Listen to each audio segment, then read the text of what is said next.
What are your thoughts, guys? Hey there, yeah, Well, oh, go ahead, Richard, sorry. so basically, it's another panel where if you listen to half these guys' advice, you're going to lose all your money. It's the most risky, stupidest thing you can possibly do in cryptocurrency. It's the absolute way that everyone loses all of their money. Even if you don't lose all your money, magically, you sell too early and you don't ride up the 10,000x or the million X. It's let me put it to you this way. You sit behind a screen and try and take money from another guy sitting behind a screen. And the exchange in the middle is laughing at both of you idiots because neither of you knows anything about anything except you're making the exchange rich. And while you're making the exchange rich, they're laughing even harder because sometimes they just exit scam and take both of your money on both sides. They don't care who won or who lost. They just straight exit scam you entirely. And so instead of all you guys ruining your health, ruining your relationships, waking up to price alerts, wondering why your orders didn't execute, wondering why your stop losses weren't hit, wondering why you got scam wicked out, wondering why you sold too early, getting chopped up, getting whipsawed. Instead of all of that nightmare, all of that horror, enriching middlemen, engaging counterparty risk, just all of that disgusting trash, why don't you just do the thing that has the tax advantage, which is never sell? The thing that has the most successful track record, never sell. The thing that doesn't get you shaken out, the thing that doesn't get you FUD, the thing that doesn't make you have to wake up to price calls. I woke up today to see whether the merge worked or not. It sucked. Now I'm tired. Now I'm irritable. I didn't want to wake up for the stupid merge. So, trading is the stupidest thing you can possibly do that will cost you your health, it will cost you your relationships, and if you win, all you did was screw some guy out of his money. Congrats. You screwed another dude out of his money. You wish you didn't have it. He wish he had your money instead. It's horrible for everyone. It's absolutely the worst thing. If you want to destroy someone else's culture, you addict the people that are in that society to trading. And all you do is lose money. The reason that you don't see, like I make fun of Tone Vase all the time because Tone Vase sells trading courses, and I'm like, Tone, even though I savage you regularly to the point where you will not even face me publicly, you just run away, is because your students are so wrecked that not a single one of them even bothers to post in any of my threads and go, I actually made money with Tone. Nobody, never in history has any Tone Vase student ever done that. And even if magically they did, it would be like taking advice from a guy that plays Russian roulette. And he's like, hey man, I put one bullet in the chamber, I spun the cylinder, I didn't die, I pulled the trigger 6 times, still here, man, winning. No, it's retarded. Even if you win doing something terribly risky, you still lost. You just need to play the game for longer. So, how many people got rich in Bitcoin and made the 1 penny to 69,000x, 600% move, 69,000x price move, and they thought they were smart selling, and they got left behind. And so, if you, and by the way, look, I'm not a tax advisor, but depending on where you live, every time you sell, it might be taxed. And now you're trading with a smaller stack, smaller stack, smaller stack, smaller stack, smaller stack, paying the bid-ask spread, paying the fees, eating counterparty risk. Stupidest thing you could possibly do. You might as well just be up here advertising degenerate gambling because they're very similar. And I actually had a guy crap talk me who advertises a sportsbook picking service for degenerate gamblers. So you didn't lose your money fast enough on your own. You needed help to lose a little quicker by having some extra overhead. Hey, this guy teaches me how to lose faster. So like stock picking, very similar to a Tone Vase trading course. How do I lose money faster? Please show me. Wrecked pleb, right? So, yes, I gave can- the British version. Richard Hart gave the American version, but the same thing. Yeah, so it seems every panelist has made the point that trading just doesn't work, and I've stayed away from trading for all my life for that reason. But I want to make a counter argument. Get your thoughts on it, guys.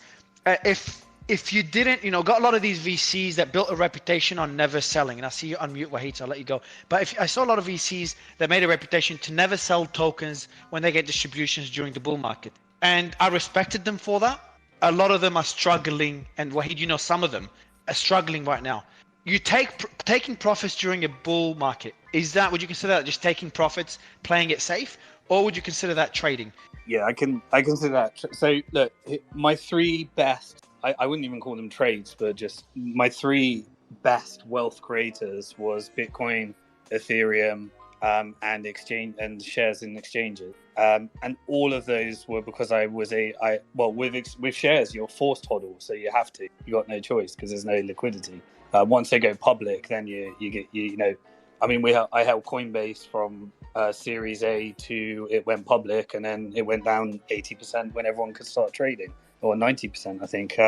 But here's the thing: it's in order to invest, you have to have conviction on something. For my version, people have different definitions. So you could call swing trading like weeks, months. Everyone has different definitions, but to me, an investment is like 3 years plus, normally a decade.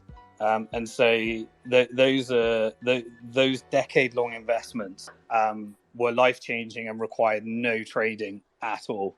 And there was lots of 85% corrections and buy the top and sell and all that stuff. But it's all about having a money management strategy where you don't have to sell.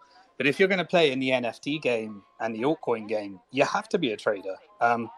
Because the top 20 is never the same. So every year you're going to be doing something different, you have to trade because very few of them survive long term. So trading is essential if you're playing these games. I want to touch on what Richard is saying, and kind of not. I don't know if Simon said this last time he was talking about trading in the sense. I've been trading for a long time, day trading. Richard was saying you spend your life behind a computer. Maybe when you first start trying to learn, but I haven't spent more than 2 hours in the market in the last 3.5-4 years. So I maybe put 2 hours a day, maybe sometimes 4 max when I want to trade some after hours action. But there's a lot of potential to day trading if you take it seriously. Hodling, so let me say this: you're gonna hodl. You bought ETH at, say, those that did buy ETH in around 1,000, right? And it ran to 4,800. Why wouldn't you sell it at the top and then quadruple your investment back down at the bottom? Why that makes sense if you know what the top is and you know what the bottom is, but no hindsight 2020. Not holding, right? That's not a hold. You'd still be everyone buying gets at the it bottom. wrong. Everyone gets it wrong. 90% get it you're wrong. Still That's buying it from somebody else. Well, I'm talking about Richard. You're still buying it from somebody else at the bottom, and you're selling it from somebody else at the top. You know what I'm saying? You're kind of like contradicting the whole trading is bad and doesn't make you money. I'm a successful day trader. I've been doing it for years, and I spend a couple hours a day in the market, and I live more than comfortably off of it. I reckon you're in the 10th percentile of traders, which is, if you can get there, it's great. Most can't get there. FF? Again, there's also, let's not generalize trading. There's arbitrage, there's risk neutral, there's directional. There's different degrees of trading as well. That's like NFTs. I did this since February or March. Actually, March is when I started this. I've been trading ETH. I've been trading ETH for years, but I started this little whatever you want to call it. But I started trading ETH and NFTs. Right? Everybody knows me from trading NFTs, like Franklin does. What's up, Franklin? And I put them both, together, and I started trading ETH normally, like the average person can trade ETH, right? Because the average person can trade NFT. So I just started trading ETH on an exchange, buying it lower, selling it higher, kind of converting whatever I could to accumulate it. And then I was buying and flipping NFTs. So within the last 4 or 5 months, I accumulated around, just under 13 Ethereum by trading it the right way. And then I've accumulated about 62 Ethereum by trading on the NFT side. So I think there's a lot of different ways. Can I ask a few questions? How long have you been doing it for, trading? This will be the end of this year. We'll cap 9 years. Okay, so 9 years. And have you been up every year you've been trading? Oh, hell no, definitely not. I've taken some massive losses before. Okay. And would you say after 9 years you've hit a stage where you don't take massive losses with risk management, or you still have those big losers? I'm super conservative, dude. I'll take 3 to 5% profit and walk away if need be. And I just always take profit. I'm big on taking profit. I'm not greedy. So of those 9 years, have you been able, would trading have been a career for you, or would there have been times you've had to supplement it with something else? So, long story short, I actually I was very successful with it in my younger 20s in Forex, going into when Webull kind of opened up, when that was newer. And I was very successful. I went and opened a construction business with the money, and then I just did it on the side in the back consistently, a couple hours a day. And by doing that, it made me better for when I was able to now do it full time like I do now. I've been trading full time for a while because I practiced that couple hour a day while I was running that business. I started from just very successful wins in the market. So I always stayed with it. And I just got to a point where I felt comfortable that I could make it full time. So I've been full time with it for quite a while. Cool. So here's what I've seen. So I'm not doubting that there are people out there that have made it profitable and made it a career. Most people, like, you need to treat it as a job in order to do it successfully, and then maybe you can get to that stage where you can do it like yourself for a couple of hours a day. But you got to really treat it as a career, real commitment. It's your complete passion. And then you might be able to get to that successful stage. But most of the people that I know that are traders, they tell you about their success. But overall, if you look at like their longer term, it's been a big loser for them. Could I cut in real quick? Because my connection's like dropping. Everything all right, let me just finish this off, Richard, and I got you. The thing what I do is to prove what I done is I've been timestamping my track record for years. So, I'm not the type that would be like, yeah, I've done well. I've actually done well, but it's taken me a long time. You know what I'm saying? Like, it also takes people a long time to go from the janitor to the CEO if they're on that path, right? It took me a long time to get to where I was able to do it. Yes, Richard, I agree with him. In the beginning, you will be glued to a computer screen, and some people, most will destroy their lives trying to figure that shit out. But some people, like any other aspect of life, those few couple percenters that, can get away and learn it and get good at it, they don't spend that amount of time, and they do only spend a few hours a day. And it is a very actually comfortable, easy living life if you can learn how to do it successfully, like anything else. Hey, default live, default dead. You buy a crap coin, you don't get out, it goes to zero. You get the right coin, product market fit, you forget about it for 10 years, you're rich as heck. The big difference, all these meme coins, I consider them for the most part default dead. That's why I don't like a lot of coins. I'm kind of a Richard Hart maximalist.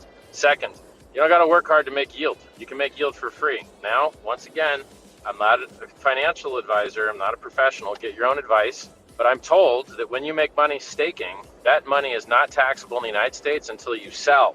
That's awesome, because apparently mining doesn't work like that. Apparently, if you're a miner, you pay income tax on that mining. Well, God, isn't that cool? And so staking, like my coin, pays people average 39% a year.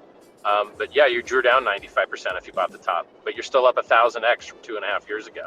So, I'm saying before my connection drops, default live versus default dead, huge difference. Being able to make yield instead of trying to grind it out and have taxes and trading fees and bid-ask spread chewing you up, and just everyone loses all their money anyway. So like risk management, I use risk management. No, you just lose slower. Risk management doesn't make your trades profitable. You just lose slower. And then I called the top on the day, by the way. So, and I did it for free. And that top call has been in profit every single day except one for the last almost 2 years now. And I'll probably get around to calling the bottom too. Wait till I see the Grayscale discount go away. Wait till I see a nice capitulation wick, even though we've done bump and run kind of Adam and Eve bottoms last cycle and at 3,800 as well. So, I don't need a capitulation wick. I wouldn't mind to see the Gox coin sold, Richard, do you trade anymore? Yeah. Do you trade? No, I don't. I mean, I don't, but if you call the top on the day, you know what I mean? Like, if Bitcoin cycles at a 3 and 4 year blow off top frequency, and I've 2 cycles in a row called the top, I never talk about my coins, but it sure would be stupid to not, learn from it, so right? You do sell at the top and try and buy at the bottom. You try and do that. I never talk about my coins. Yes. I can't tell you about my coins. We're just trying to understand if it sounds like you are. I think that when everyone starts buying $1 million JPEGs and everyone opens up a crypto fund and every meme coin goes to the moon, you can feel comfortable selling because yes, it's the top. So that's trading. And you might be off by a 2x, you might be off by a 3x. You know, you could but you're within that range. So like you can call tops a lot easier than calling bottoms in crypto, in my opinion. Yeah, it sounds like you trade. Any big? Well, but it's such a long time frame, right? So if you're a 3 and 4 year, you're looking at the 4 year cycle up, with trade. Yeah, man. Trade. It's a long trade. I mean, you wouldn't even. Because I don't. I dollar cost average, so I don't consider myself a trader. Yeah, but the dollar cost average, you got to have income, and you have to not already be all in. And if everything goes up and to the right almost forever, the correct mathematical thing to do is not to DCA; it's to all in. Yeah, but now but that's pushing the trader.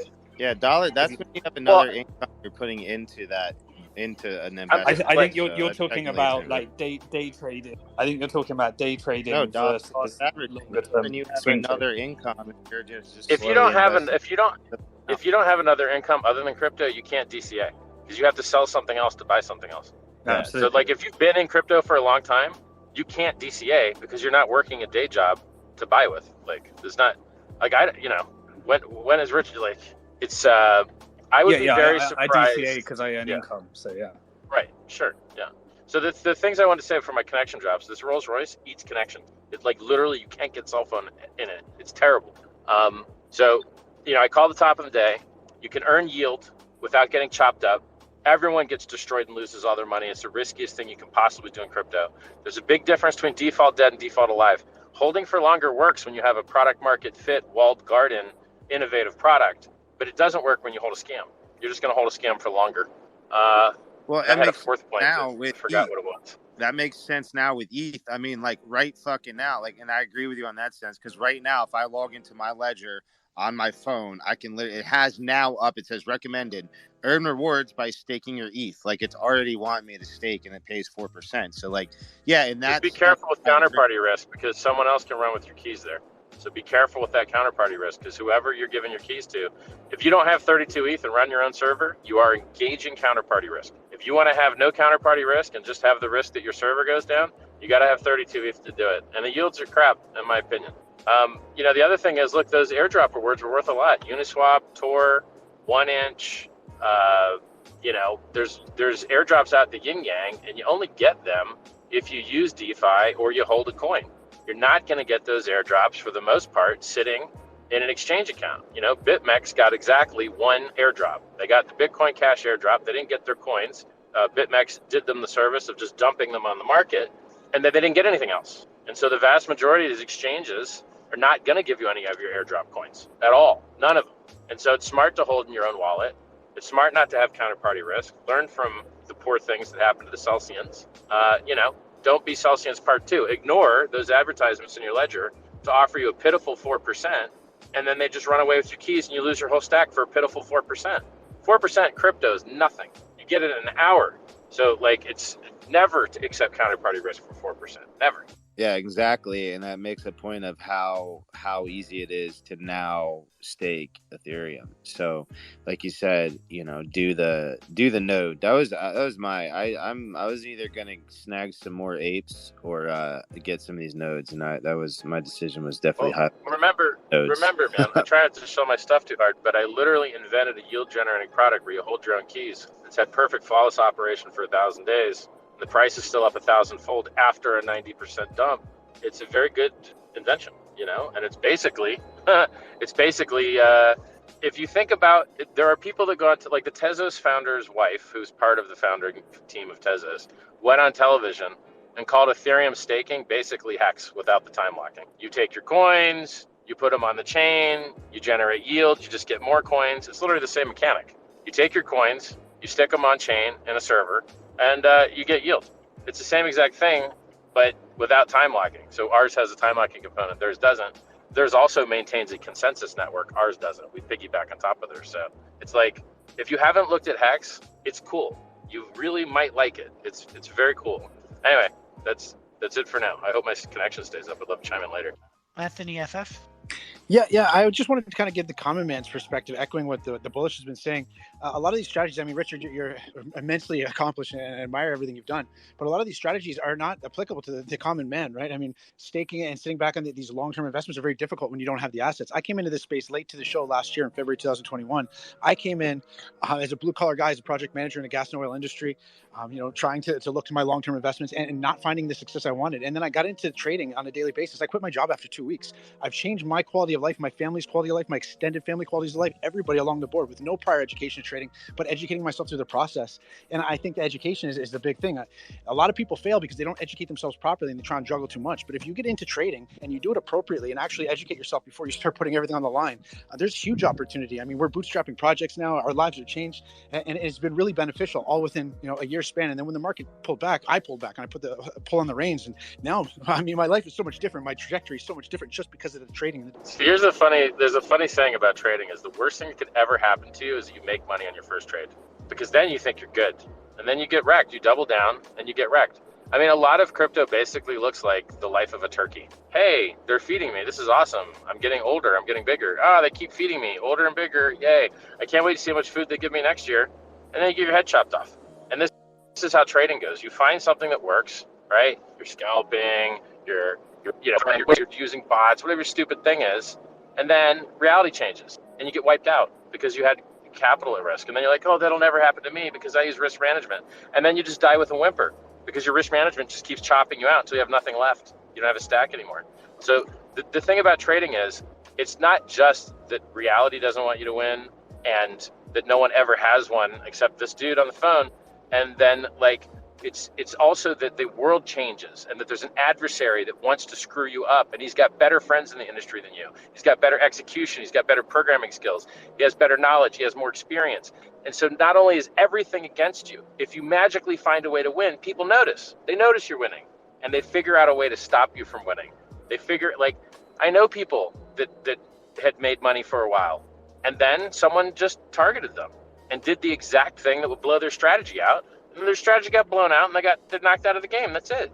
And then you're begging people to try and raise money to get your stack back together. Like blowing out your account and waking up to liquidation emails is like the bog standard, trader's life. And if you get good at it, you ruined your life. You're getting good at taking someone else's money from them. You're not net useful for society. You're a loser.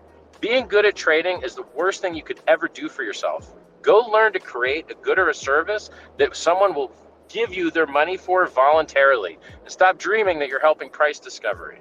Having people amplify FOMO tops is not helping price discovery. I have to be honest, the funds that were generated through trading have actually enabled the presentation of services and products to the market. So perhaps I am in line with what you suggest is a proper strategy. Yeah, but if the products and services are rolling more people into the meat grinder, then it's worse, not better, Like all these guys that run successful scams and get money, like Coinbase, they go and use that money to buy ads to scam more people. It's like a negative reinforcing circle. And by the way, you talked about not being able to hold for a long time. Imagine how many people would be rich in Bitcoin right now if they didn't sell on a 2x or 10x, if they held for the 10,000x. My product that I invented literally forces you to have diamond hands because you're locking up your coins. You lock up your coins at the choice of time that you choose. I think I never really talk about it. Look, you can choose how long you want to do it. 1 day to 15 years. You choose. And then they're locked. The longer you lock, the more you make. The shorter you lock, the less you make. You don't have to lock. The majority of the gains is against USD anyway. Like it went up 10,000x versus the dollar in 2 years. You didn't need to lock at all. If you locked, you got 20,000x versus the dollar, depending on how long you'd locked for. And so if you're worried about weak hands, it's solved already. Like Hex solves that, right? Like if you're worried about mad gains, Hex solves that. If you're worried about counterparty risk, Hex solves that. If you're worried about volatility, Hex does not solve that. It's volatile as shit, right? Like Bitcoin dropped 75. Ethereum dropped 85 and Hex dropped 95. So that comes with the game. But I just thought it uniquely addressed the idea that people wouldn't be able to find long-term success because we literally reward you with inflation to be long-term minded. And these guys that are destroying their lives with trading, we see the opposite in Hex because you have something to look forward to in the future now. You have an end stake date. And a lot of people have a bunch of them. They make one per year. And so on a certain day, for the next X number of years of your life, you're getting paid and you're making mad interest, and that interest cancels out a lot of dip, I might tell you. So I think that Hex is the cure to people getting destroyed, degenerating on all types of gambling, whether it be casino gambling, sportsbook gambling, or ticker symbol gambling, or trying to time the market or guess which way the price is going to go gambling. Hey guys, Noah from Whale Coin Talk here. I just wanted to give my 2 cents. I'm pretty much in the camp of Richard. I've been in the space since 2017, and my strategy has basically been increased cash flow and DCA, mainly into Bitcoin. I started DCAing into Ethereum more in 2018, but I've seen a lot of, and this is my own anecdotal experience, I've seen a lot of traders very loud, very sure of themselves. They come into the market fresh, they start to get big wins, and most of them aren't around anymore. And I'm not denying that make careers off of day trading. I doubt it's 10%. I'd have to guess, but I'm just not sold that it is a viable career path for the majority or even a large minority of people, simply because of the way that trading works. Like Richard said, at the end of the day, you might be on a win streak, but someone's going to figure out what you're doing. Like it's a dog eat dog. I have buddies that trade options, and it's a dog eat dog environment. And most of the traders Tone is probably one of the few ones that are willy woo. I mean, these guys are right until they're wrong, and they're very loud with their opinion. And typically their followers end up getting wrecked, and typically the courses don't end up helping anyone. Willy Woo's fund literally went bankrupt like a year ago. Literally went bankrupt. Holy shit. Yeah, Willy Woo had a fund. There and you it went have it. fucking bankrupt. There you have it. So I don't really, my own anecdotal experience is like, I don't particularly, actually, I'm not going to say I don't believe in TA, but it hasn't worked for me, and I haven't seen it work long-term viably for really anyone in my circle. So that's my 2 cents. I DCA into Bitcoin and Ethereum, maybe some layer ones, not layer ones, but blue chips, and hope for the best, increase cash flow. Yeah, I want to say, and I want to give the mic to FF right after. He's been patiently waiting, but I want to say as a non-trader, isn't crypto, or at least NFT today, crypto a few years ago, isn't it inefficient enough for you to be able to grab, there's a guy that came to us, he's like, guys, I've seen a pattern. Every coin that has XYZ happen on this exchange has pumped for the last 6 months. So my strategy is to go invest in these coins that I know will do XYZ afterwards. I know it's very vague because I don't want to give away his strategy. We're just testing it now. First time I test something in trading. NFTs. Almost everyone, we talked about it last Tuesday, almost everyone that was trading NFTs just made money. Now it's going to get more efficient. The institutional guys are going to come in, and then that won't be possible anymore. But would you say every new asset class within crypto starts off inefficient enough for you to be able to get an edge somehow? I don't think that's an edge. That's just gambling and luck. Is there any, when you say you're trading NFTs, do you mean you're just picking something in a bull market and it goes up? Everything was going up in the bull market, so there's that argument. And then there's the patterns that every NFT that had XYZ influence to talk about it. Again, I didn't flip NFTs and I've never traded anything. But that's what, we just hired an NFT trader that joined our team. I mean, maybe that worked for you, but this is the type of thing as a market maker we used to take advantage of. So, but there's but that's the thing. That's the thing. Like there is market making in tokens. We work with a bunch of them for our projects. I didn't do that NFT thing I'm talking about. One of my friends has, and he works with me. But there's no market makers in the NFT space, for example. Yeah, but I'm just saying, as a market maker, like what we used to do is just pick the things that people were talking about, pump the price, create some liquidity. We're working an order to the opposite side on the other side from the smart money. And then all the retail are losing at the expense of the smart money, where we're working a trade for Goldman's or something. And it's the same with all the exchanges. Like you're literally, you are trading against the people that control the markets, and the people that control the markets are the insiders and whales that are manipulating prices, sending out signals by putting things into, I just, if you can do it and keep doing it, but it sounds like you found an opportunity. It made some money at the time and then it disappears. Yes, I think that's how I'd put it. You find opportunities when the markets are inefficient. It's very nascent, because then and then it starts getting centralized with a bunch of influencers. It happened in the NFT space. What happens is that influencers would FUD a project on purpose. Everyone sells. They buy it up. Obviously, it worked until it didn't work anymore. They buy it up and then starts pumping it. And then what my guy started doing when it worked was, like, every time they FUD it, he starts buying it because they know they're gonna pump it up afterwards. Now, this is the shit that I hate in the space, and this is the shit that I've never traded. Again, I just want to make that very clear. But FF, you're in the NFT space. What I'm saying, is it right? Because again, I wasn't there in the bull run in the NFT space. But these are the behaviors that exactly what's going to turn NFTs into securities, by these exact behaviors. Yes. Because if people are trading these things, pumping and dumping them, then the regulators are going to eventually see this as a way of circumventing securities laws and say, all right, everyone's getting wrecked here. All these people are now complaining to me. Let's call them securities, and then it wrecks the whole use case of what an NFT was meant to be. Yeah, I saw a little but bit. But there's no way of stopping it. That's just how it is. Yeah, I saw a little bit of both. I saw both like positive pumps and negative pumps during that bull. Just like someone was saying, it was very easy to make money during that bull run.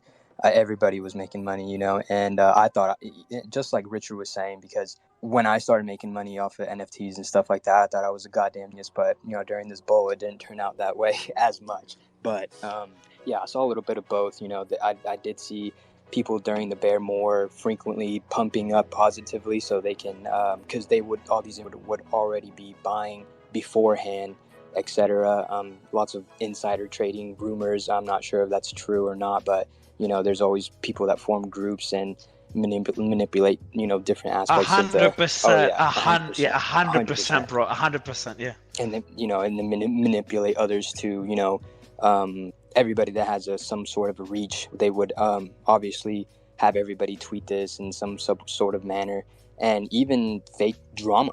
There's people out there doing fake fights, fake shit, just because they can get more noticeable or things like that. I do want to ask Simon a question. Earlier you said that you kind of go off of like psychology type of, not trades necessarily, but investments and things like that. Very curious, because I think I'd do the same in the NFT thing, but the crypto thing is very interesting. Very curious on how you play that out. Yeah, I don't trade, so I'm just as you said, I have income. I invest a set amount the same way every single month. I have a thesis that Bitcoin is digital hard sound money. ETH can outperform it in a bull market, underperform it in a bear market. And I buy shares in companies, and then I create scenarios for what happens if central bank digital currencies. Real quick, you used to be able to buy 2,000 Ethereum for one Bitcoin. Now you can buy 15 Ethereum for one Bitcoin. Yeah, you used to get 2,000 at the crowd sale. Now you get 15. It's up hundreds of X or something. I haven't moved my Ethereum ICO tokens. I still got them. I just don't want anyone to think that Bitcoin's a better play than Ethereum. It's especially now that Ethereum is super hard money. You know what I mean? Wouldn't it be cool? Hey, wouldn't it be cool if someone invented something that made it so you couldn't dump and you had to live by your word? You could call it the truth engine, and it would penalize you if you dumped early. But then if you didn't dump early, you got rewarded by the other people's penalties. That would be so cool. You could call it Hex. We have vesting contracts for that. We code smart contracts. We code out smart contracts that release on particular schedules. I had a question for Richard. With your whole Hex thing, can you hold NFTs for a prolonged amount of time, or is it just other things? No, the only thing that you can lock in Hex is Hex itself. It helps Hex go up. We don't want to dilute our primary feature to help pump other things that aren't the thing we care about, All right. Well, I'm putting a patent on that idea, so I'm taking it. I think prior art would make it not possible, but you could try. You can't patent things that have prior art. Even if no one ever registered the thing, once it's in the public, you can't patent it. You say that now. The tables have turned. Richard, any final words before we get to the confession? Yes, sir. Yes. Everyone, please enjoy your free airdrop on pulsechain.com. Remember, this Ethereum merge was awesome, but it's not going to make fees lower, and it's not going to give us higher throughput. It's not going to have quicker transactions. So it's going to burn less electricity. It's going to help the price go up because it's going to inflate less. But for the more supply and the world's largest free airdrop, copy of all your coins on a new chain, that's pulsechain.com. Hex.com. Is it a proof of stake blockchain for oh no, it's an ERC token, isn't it, for Pulse? No. Pulse is a full copy of the Ethereum network. Yes, I remember. Everything. Yeah. State and everything. And it's a proof of stake. Yes. And also, Hex.com dipped real good. It's had 1,000 days of perfect, flawless operation. Price went up 1,000,000%. Dipped 95%. It's up off of the 95% dip now, I believe. And this guy's going to cross the street. No, they're going to let me go. Also, we got PulseX.com. It's a fork Uniswap, does fee burning and stuff, whereas like the Uniswap token has no relationship to the exchange itself. Ours really does. So, and all of these tokens, like Pulse Chain only deflates, there's no inflation. PulseX only deflates, there's no inflation. Pulse.com, or rather Hex.com, has an inflation rate of a maximum 3.69%. The average stake length's actually 7 years. So it's miraculous. Like for normal retail investors to delay gratification on average 7 years, that means you got to have a lot of 15-year stakes to cancel out a lot of 1-year stakes. I mean, that's rather Nobel Prize worthy to get people to delay gratification that much. And between you and me, the only thing any price chart in the whole world cares about is buying and holding. And everything else is a meme and a story and a narrative as to why you should buy and hold. So Bitcoin used to be peer-to-peer digital cash. It gave up on it. Then it was going to be programmable money, gave up on it. Then it's digital gold. Maybe that one will last. But it went up, 69,000x, 690 million%. Richard, I want to ask you a quick question before we move on to the next segment. It's one I'm curious about. Just saying, we monetize the only thing that price chart cares about, which is buying and holding. Everything else is bullshit. You hear about people like, we're going to agree not to dump. You're going to do this, you're going to do that. Oh, we're going to buy for the merge. We're going to buy for this, that. It's all bullshit. Why not just give the inflation to the people that have the longest time horizons? And what do you think happens when you have something that people lock up for 15 years when they buy it? I mean, that's the most real commitment that you can possibly ever make. But go ahead. Yeah, Richard, question I have, and that's a selfish question. So I remember the early days in crypto when you were just in your studio, and I know you made a lot of money being early in Bitcoin and pre-Bitcoin as well. And I remember you were just pretty, I think from memory, you were pretty humble, sitting in your studio. You didn't have all that flash that you have now. And then you started buying, I didn't follow you for a while. And then I saw you with the Lambo, with the Rolls Royce, with all the clothes. And I think you mentioned, people like it. I'm doing it to get attention. I know Tai Lopez, a lot of people hate him. He's like, Mario, I just get, it works. If the end value of what I'm providing is good, what am I doing? I'm just trying to get attention through all that branding. Now, obviously you get a lot of hate from all the flashiness as well, among other things. My question is, does it work when you're building a personal brand? Like I'm doing a lot of videos and stuff. My team started telling me buy branded clothes. Now I can never get even close to your level of flashiness, but how well does it work? It grabs attention. The attention you get versus the hate. Is the attention, the ROI outweighs the hate? I mean, if you're on the internet, you're going to get hate. Vitalik, Hex went up 10,000x. It's built on Ethereum. So thanks, Ethereum, right? Hexagon's got tons of free airdrops because of Ethereum. Thanks, Ethereum. Everybody that has a bog standard ERC20 never got a 51% attack like every other altcoin got. Thanks, Ethereum. And everyone still hates Vitalik. And he writes free open source software. He funds anti-aging medicine. He funds other health things. Like the guy's out there writing free open source software. Now, yes, he did make the top and sell the top on the day. Yes, he has done that more than one cycle. Like he's not all golden, but he's not flashy. And yet people still hate him because if people know you exist, they're going to hate you. And so the difference is, can you get the other side? If you're going to get hated anyway, can you get people to like you too? And so, human beings have this thing built into them where they care about proof of work. How do I know a girl has enough fat resources to supply the kid with nutrients after we have a baby? Big old titties, extra resources, serve no extra purpose at all.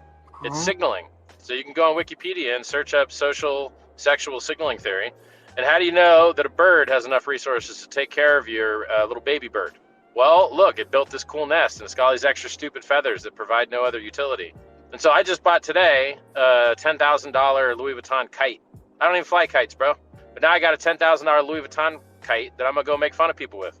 I got see-through bags. I got the stupidest things. I got ping pong paddles, Louis Vuitton ping pong paddles. I spent like $150,000 over the last couple of days on fashion stuff. Just to flex. People haven't seen it yet. Now, why am I doing that? Because no one cares that I raised $27 million for charity. Nobody cares. Nobody cares that I a cryptocurrency that went up in price 1,000,000% in 2 years with flawless, perfect operation. No one cares. They care more that I own the world's largest diamond. They care more that I'd waste $10,000 on a stupid kite. Now, do I wish I lived in a better world where we had a real meritocracy, and if you did better things, you got more viewers, more likes, and more power and more influence in the world. I wish I lived in that world. You know, I've written free self-help books. If you followed the advice in them, you'd land where I'm landed right now. Constant orgasm. But people don't read the books, and they're free. And they've been out for years before I ever said a thing about Bitcoin. So, you know, I live in a world where you can either cry like a bitch about how the game's set up, or you could go win the game. I chose to win the game, and my people chose to win the game. And by and large, we're winning. So, you know, if you say you're rich, show me your Lambo. You say you're rich, show me a $10,000 kite. It's proof of work. It's hard to fake that crap. It's very hard to fake a car. Easy to fake some of the Louis crap, but very hard to fake a car. And so when people see that you got, look, man, if I see you got a cool ass car, I am going to walk over to you and say hi because I want to meet you because I think that's cool. If you're wearing a cool ass outfit, I'm going to walk over to you and say hi and be like, hey, man, why you got that cool ass outfit? What do you do? Tell me about you. And I'm, you know, I'm at the top of the game. And I will do that. I'm going to come up and approach you if you got a cool car. You got security with them. I'm like, hey, what's up with the security, bro? What's up? What's your thing? Is there synergy here somewhere? And so, like, it's a way to shortcut the human being's search for truthful statements by proof of work. I got to tell you this, and I'll give the mic to Bolivian, then obviously Charlie's been too patient. But I want to make fun of myself for a second. So I used to wear shorts and T-shirt and slippers for most of my life. I never branded clothes. You know, people that know me, including Romy next to me and KK, I looked like a homeless person, even though I was successful well before crypto and e-com. So I'm pretty comfortable in life. Now I started wearing branded clothes after a gentleman called Gaurav, who runs the biggest incubator in crypto, one of the biggest. He's like, Mario, even wear like subtly branded clothes. I only wear black. I've only worn black for years. Subtly branded clothes, it makes a difference. And then I found out a few months ago about watches, an entire industry of watches. So I got an AP, could get another one. And it's true. Now when I wear a watch to a meeting, they look at it, even though I hate fucking watches. Branded clothes, people say, oh, nice hat, nice Dior or Louboutin shoes or Dior t-shirt, whatever. So it works. But I'm still very subtle about it. Tomorrow, so I'm a bachata dancer as well. I travel the world. I'm in Greece today dancing bachata, which, you know, as an artist. As an artist, you have to be flashy. So people are going to hate on me potentially now because I'm going to try for the first time to be really flashy. So I've got like the squared 2, I think it's called, D squared 2, jeans full of crystals, all of it. It's black again. A crystallized Versace t-shirt and a jacket, Balmain jacket, heavy as fuck, full of crystals. And then my shoes, my Giuseppe shoes, also all crystal. So I'm all going to be like a disco ball. And I usually have a videographer with me, filming me. So anyone on my Instagram, you can see that. Filming me all the time. Usually I just wear a suit, so I look sharp. It's a branded suit, but you can't see the brand. That's what I've always worn. First time ever tomorrow. I don't know if I'll chicken out. I'm going to give it a shot, see how it goes. And if I get, so as an artist, when I go dance, girls line up to dance with you because you're considered an artist, which is really good for my ego. And plus it's fun. So I want to see if it's going to work now when I wear crystal shit. Will people avoid me more because I'm way too flashy? Will I get other artists, you know, talking shit about me? Or will I have a bigger line of girls lining up to dance with me as an artist? So the experiment will be tomorrow. I can already answer these questions for you. It's totally a function of how comfortable the girls are with themselves. The girls that think that they're high value and are comfortable being looked at don't mind walking up to the most interesting guy in the place and meeting him. But the girls that are shy and don't have high opinions of themselves and are afraid that they'll be looked at because they're talking to the spicy guy in the room, they'll avoid you. And so it's really what kind of girl you want to attract. If you want to, you know, attract a girl that sits at home and reads books and is wearing glasses and shit and sitting on the wall, that crystal shit will turn her off. But if you're talking to the girl that's, you know, got her ass hanging out, the crystal's going to play hard. And traditionally, if you're actually being judged on your movements, it's a lot easier to see movement when we've got sequins that reflect light and when we can see the intersection of your limbs to your body, which is why ballet dancers wear tights. So the intersection of their limbs to their body is as tight as it can be, so it shows the most motion. So there's, you know, there's a strong tradition in the arts and in dance in particular to wear tight-fitting, sparkly clothing because it helps you see the movement better. So I think it's going to work out well for you. Okay, but I feel like embarrassed even talking about this. Bolivian, without hating on me, man, any final words? Welcome to the show. We don't usually talk about this at all. It's usually high-level conversations, but I'm going to potentially make a douche out of myself tomorrow. But yeah, I'll give you the mic, bro, before Charlie goes on with confessions. Yeah. Can I have? Oh, sorry. Yeah, of course, Bolivian. Go ahead, then crypto. Go ahead. Yeah, I also been sorry. So yeah, I've been listener than a speaker because this is like an eye opener. I'm not. Yeah.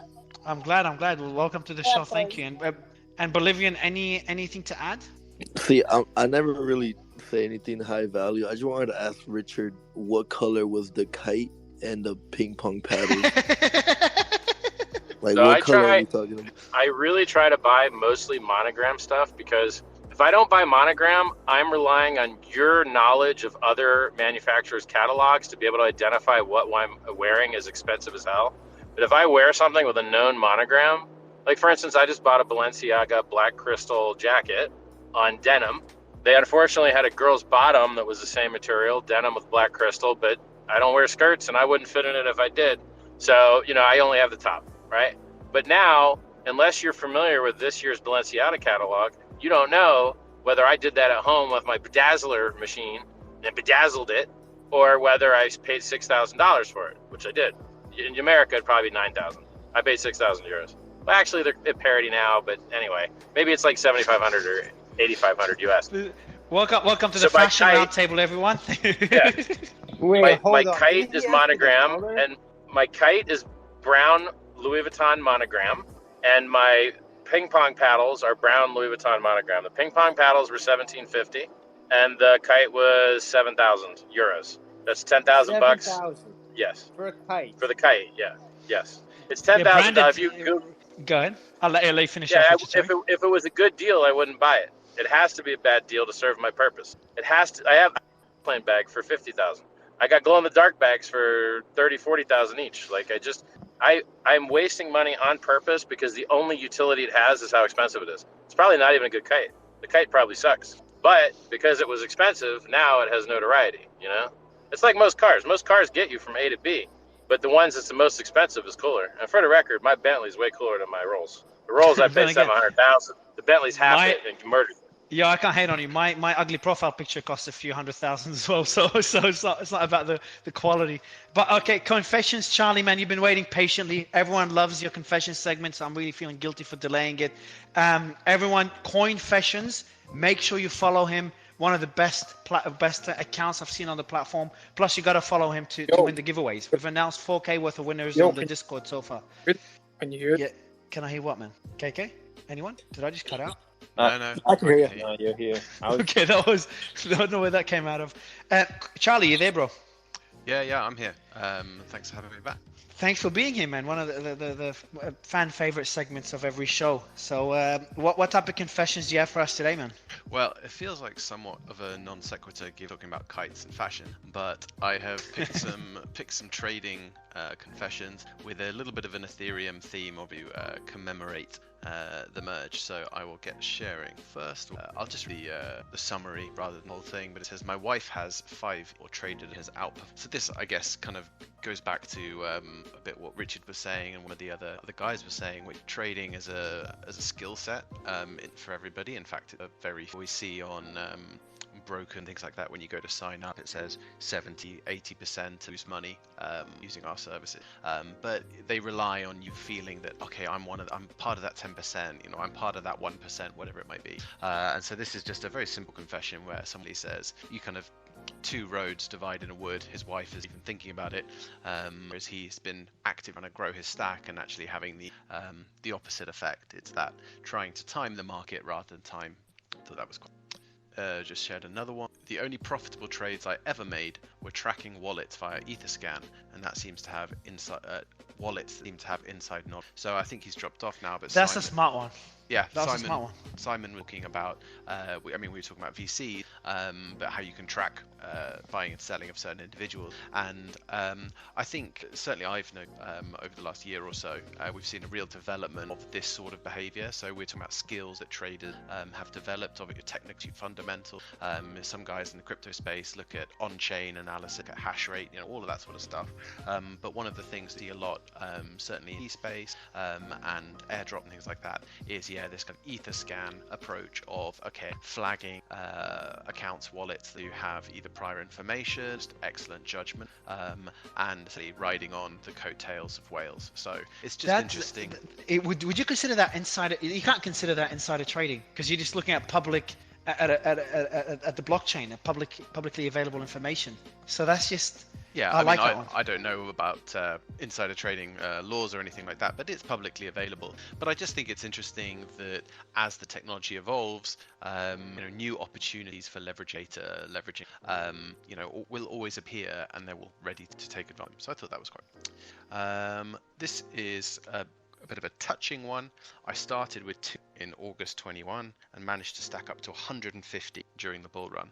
I sold most of it at 3K, but I struggle to feel that so this is something similar to, we've touched on it a couple of times, with people not having confidence in themselves or in their own achievement, something I don't think Richard struggles with, but that feeling of good things are happening to me, and being automatically suspicious, and yeah, it's something, sudden wealth syndrome, where the targets, the goals, the structure, your life, whether it's going to job, schedule, all of that falls away when suddenly you might inherit or kind of earn massive amounts of wealth. A lot of the structure that regulates most people's daily lives falls apart, and suddenly they're at a bit loose end.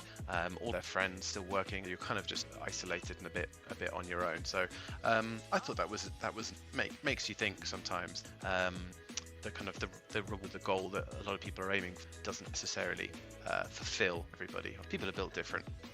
But I want to add one thing, Charlie. Anybody that knows someone that does that on-chain analysis and follows wallets that have a good success rate with their trades. Again, if you know how to do this or know someone that does, please hit me up. That's something I want to learn more about. I can chime in here.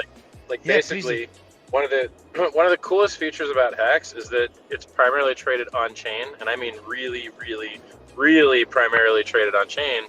And so you can see when people's stakes end, whether they usually restake, whether they sell the interest, whether they dump everything, what other coins they hold, whether they made money on those coins. And so if you go to hex.vision, you can literally look up the chart of all the stakes that are expiring in the future and see what whales are gonna, have their coins coming out of lock. And then you can also, if you're starting, where you're gonna slot your end stake. And if you choose to put your end stake where there's not a lot of other people end staking, you might have less sell pressure on that day.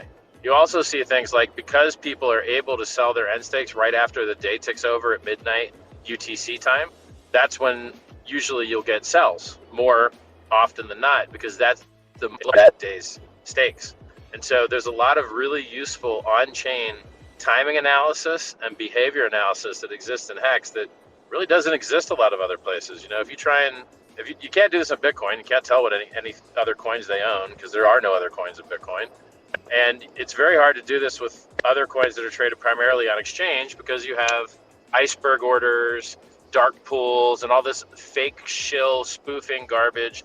There's a lot of noise, but when everything's on Uniswap and on chain, there's the minimum amount of noise. It's clean, honest, wholesome, most transparent trading in the world. I don't know of anything in the world that's traded more transparently. Mario, I've got a really good tool to show that's not something I own. Somebody else owns it. It's called Bubble Maps. It's an extraordinary piece of technology that allows you to track behavior of all tokens, NFTs, everything. And you can see a lot of the shady behaviors that go on across any chain, if I'm not mistaken, or they're expanding across chains. I'm not a part of the team, but Bubble Maps is outstanding. I'll shoot you a DM with that. Yeah, please do. Thanks a lot, Anthony. I'm going to check it out. Richard could have the top 10 largest diamonds in the world, and he'd still tell us to buy Hex. Charlie, final 1 or 2 confessions? Yeah, sure. I'd actually just quickly...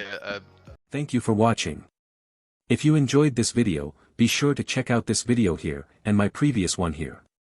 Be sure to like, comment, and subscribe for more content.